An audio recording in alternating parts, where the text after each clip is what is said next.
गांव का नाम था रामपुर, जो अपनी हरियाली और शांत माहौल के लिए जाना जाता था। पर एक दिन उसकी शांति भंग हो गई।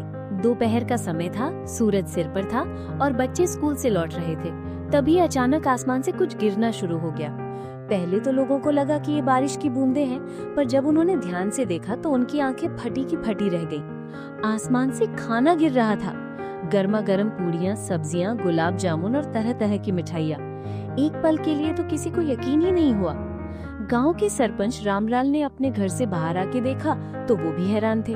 उन्होंने तुरंत पूरे गांव को इकट्ठा किया और सबको समझाया कि कोई भी ये खाना ना खाए, क्योंकि इसका रहस्य अभी पता नहीं था।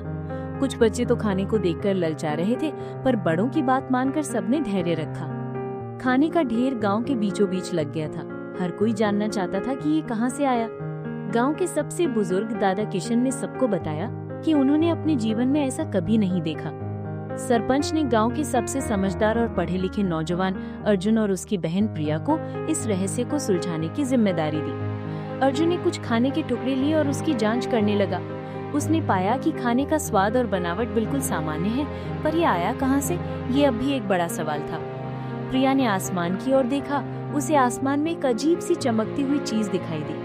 उसने दूरबीन से देखा तो उसे पता चला कि वो कोई विमान या हेलीकॉप्टर नहीं था, बल्कि एक बड़ी सी मशीन थी जो हवा में लटकी हुई थी। दोनों भाई बहन ने गांव वालों को ये बात बताई। सबने मिलकर उस मशीन की दिशा में जाने का फैसला किया।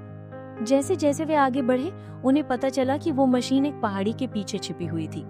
पास जाने पर उन्होंने देखा कि मशीन से एक रोबोट नीचे उतरा। रोबोट ने सबको देखकर हाथ हिलाया और एक रिकॉर्ड किया हुआ संदेश सुनाया। नमस्ते, हम दूसरी दुनिया से आए हैं। हमारे ग्रह पर खाने की कमी है और हम आपके ग्रह से खाना ले जा रहे थे, पर गलती से कुछ खाना यहाँ गिर गया।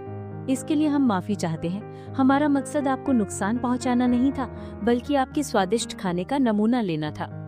ये सुनकर गांव वालों की सांस में सांस आई।